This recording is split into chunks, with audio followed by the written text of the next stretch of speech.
I'm going to teach you how I took my savings from literally zero to fairly decent and how you can do it too, using the single most important principle that I've learned, and that is you can start small, but you must start today. So story time. Just a couple of years ago, I was living from paycheck to paycheck. Some days I didn't even have enough money for transport or for food, and I had to borrow money just to make it through the month. And if you feel that kind of stress, I get you. I've been there. And I'm going to share a couple of super small steps that I took, and most importantly, that I stuck with, that made a huge change in my personal finances. This isn't about getting rich quick. This is about playing the long game, which I highly recommend, and about building discipline, which is ultimately going to be what makes the change. Why do we need to save? It's nice to have money, but having the most amount of money is not the ultimate goal. But that being said, having enough money can give you freedom of choice, freedom with your time, and even the freedom to get out of a bad work or family or home situation. Example, okay? Let's say you work a high-paying job that gives you barely any time for family and friends. If you had enough reserve savings, you might be able to quit that job and take a lesser paying job, for example, but a job that you really love. Or you might be able to leave that job and really pursue a business idea that you have.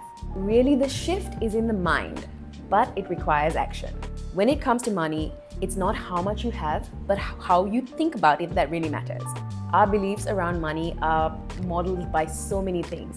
Where we grew up in life, what our home environment was like, maybe even what time period we were born in, like maybe it was a recession, maybe it was like prosperous. All of those things mold the way we think about finances. Let's say all of these things were not in our favor.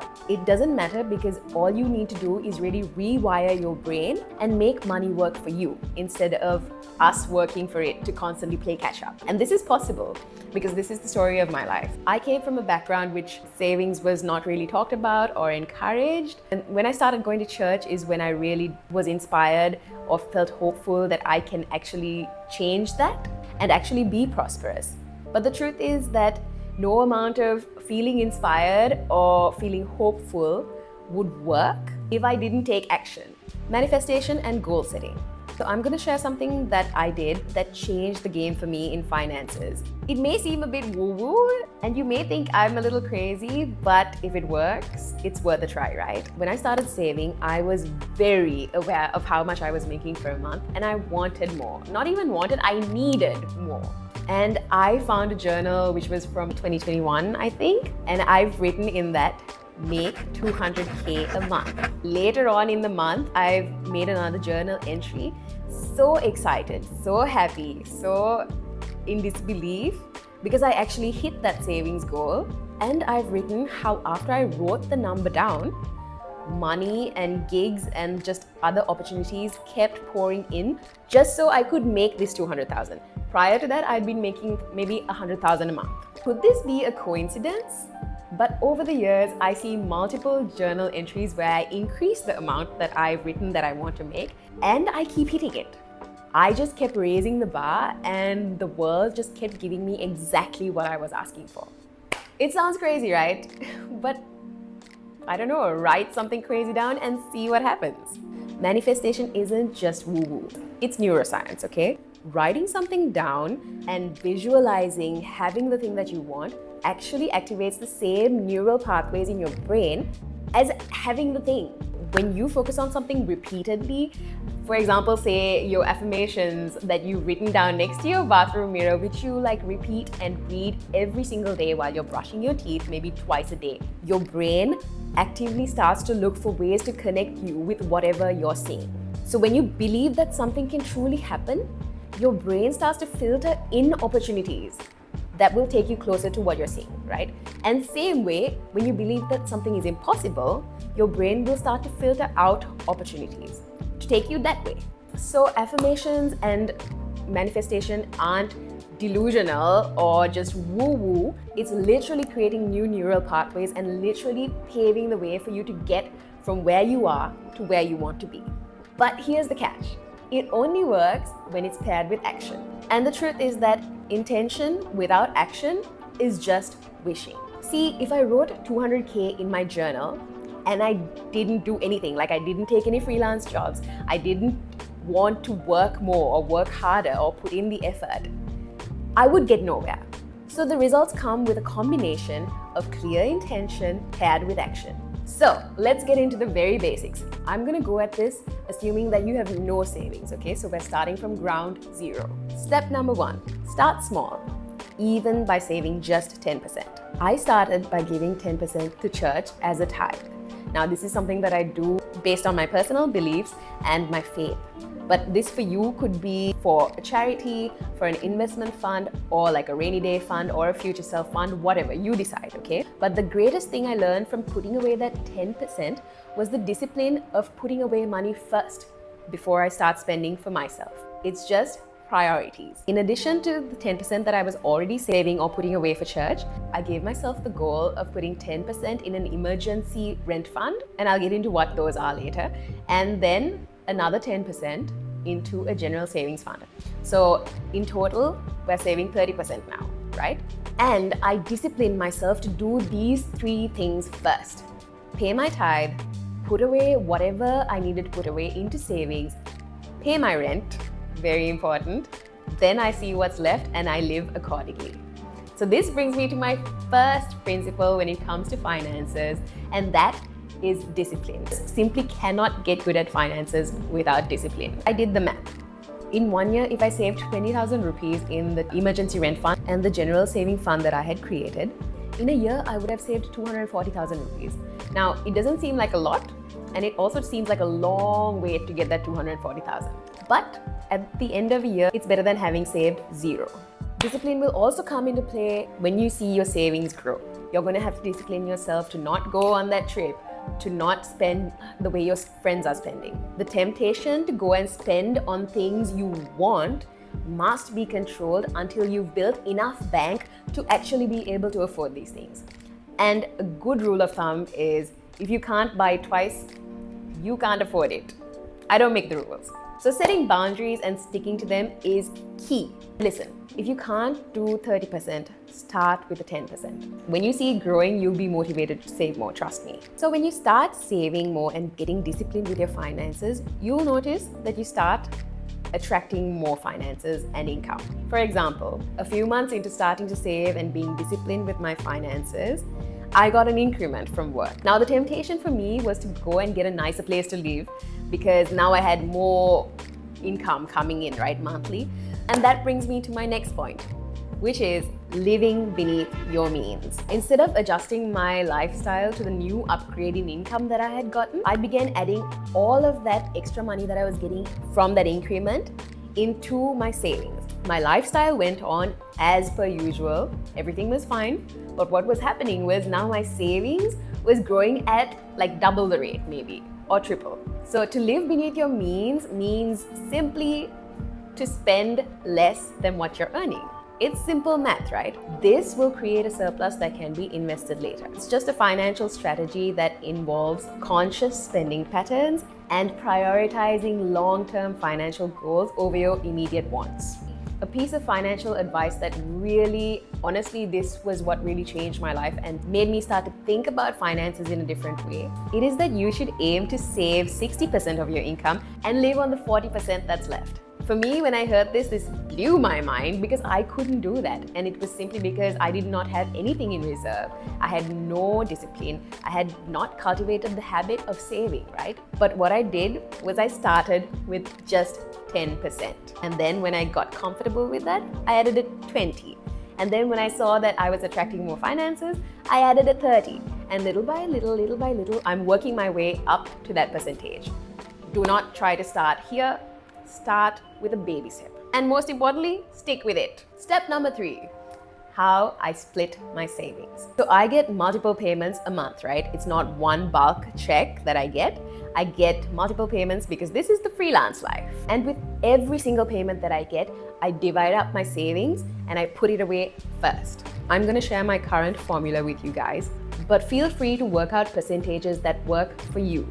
This is fully customizable, and it isn't so much about the amount that you're putting in, but how long you can stick with doing it for. I use Commercial Bank's Flash app. This app allows me to have a main account which is linked to a card, so all of my spending happens there. But it also has a secondary account where I can have multiple savings goals. So I do have multiple savings goals going on simultaneously, and these are the 3 non-negotiable ones. 1 is tithe. Again, that's a personal choice. 2 is a 3 to 6 emergency fund, which is rent plus utilities. I'll get into what that is as well later on. And 3 is general savings. So what is an emergency fund? This is going to be a bank of 3 to 6 months of your rent, plus your basic food, transportation, and utilities. It covers your essential living cost. Why is this non-negotiable? It's because life happens, okay? So many things that we can't predict happen in life.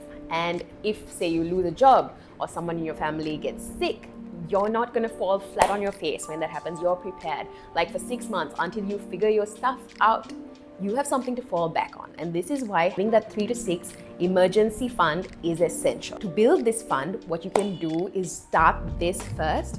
And once you've built up to 6 months, you can move that aside, keep it as untouchable, and then you start a separate general saving. This general savings fund can be for your wants, not your absolute needs. This can be for wants, things you want to get for pleasure. Eventually down the line, something that you could do is also, when both of these are going well, you can start a third fund, which is for your investments, where once you build capital in that fund, you can start investing it in different places as you choose and wish. So let's get into my current split. Out of 100% of my income, I take 10% and I put it away for tithe. Then out of the 90% that's left, I divide that into 2 45s. One of the 45% is going purely into savings. This 45%, I divide it into 22.5 and 22.5. 22.5 goes into the emergency rent fund, and 22.5 goes into general savings. Now, with the 45% that's left, that's for me to spend however I choose, however I wish. So that's the current split that I'm saving under. And I always do these percentages with whatever payment that counts first, and then the rest is mine. And training yourself to do this repeatedly over the months, over the years, will build the discipline that you need to see your finances grow. Step 4 is staying consistent. This is non-negotiable. You must resist the urge to shoot yourself in the foot and pull out savings just because you see it now growing. Pull it out for that trip or that outfit or that thing that you think you can't live without. You have to master the urge to impulse spend. And the good news is, if you stick with it long enough, you won't even have to pull out of savings to get that thing that you really want. You'll be able to spend it without feeling guilt, without wondering where your next meal is going to come from just because you bought this thing. You'll be able to go for the big spend. Just practice patience until you get to that place. Believe me, it's doable. Just play the long game and stay hungry. I came from a background of not being taught to save, and we had quite a bit of struggle growing up. And I get it. Like, when you're not sure where your next meal is gonna come from, saving money is a joke. It's not a priority. But I was hungry to get out of that struggle and that constant want and that constant feeling of lack. And it really started with me looking at what I have and saying, how can I multiply this? And what I landed on was 2 things. 1 is savings, which we talked about in detail, and 2 is multiple streams of income. So I personally am a jack of all trades. I am a singer, I am a graphic designer, I'm a model, I am a content creator. I have a bunch of social media platforms, a couple which are over 50K. The rest are on their way there slowly. And one of the best things that I can advise you to do is work on having multiple streams of income. Why? Well, for one, it helps you to build capital faster than you could with 1 stream of income. That's just logic.